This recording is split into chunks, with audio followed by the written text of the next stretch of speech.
Constitutional amendment আমরা আবার পাশ করব এবং অনবরত করতে থাকবো, দেখি জুডিশিয়ারি কত দূর যায়। স্যার আদালত যদি স্যার আবার বিকজ জুডিশিয়ারি পজিশন আমার মতে আনটেনেবল। মানুষের প্রতিনিধিদের উপরে তারা খোদকারি করবে, তাদের আমরা চাকরি দেই। আদালতের সংবিধানের 16 সংশোধনী যতবার বাতিল করা হবে ততবারই সংসদে তা পাশ করা হবে মন্তব্য করেছেন অর্থমন্ত্রী আবুল মাল আব্দুল মুহিত।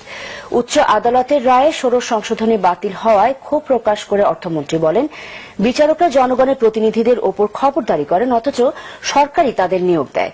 সিলেটের দক্ষিণ সুরমায় ওসমানী মেডিকেল বিশ্ববিদ্যালয়ের জন্য জমি দেখতে গিয়ে সাংবাদিকদের এমন কথা বলেন তিনি। 16 সংশোধনী বাতিলের বিরুদ্ধে করা সরকারের আপিল গত 3 জুন প্রধান বিচারপতি সুরেন্দ্র কুমার সিনহার নেতৃত্বাধীন আপিল বিভাগের 7 বিচারপতি পূর্ণাঙ্গ বেঞ্চ খারিজ করে দেন।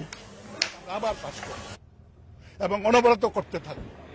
এই কনস্টিটিউশনাল অ্যামেন্ডমেন্ট আমরা আবার পাশ করব এবং অনবরত করতে থাকব, দেখি জুডিশিয়ারি কত দূর যায়। স্যার আদালত যদি স্যার আবার বিকজ জুডিশিয়ারি পজিশন আমার মতে আনটেনেবল।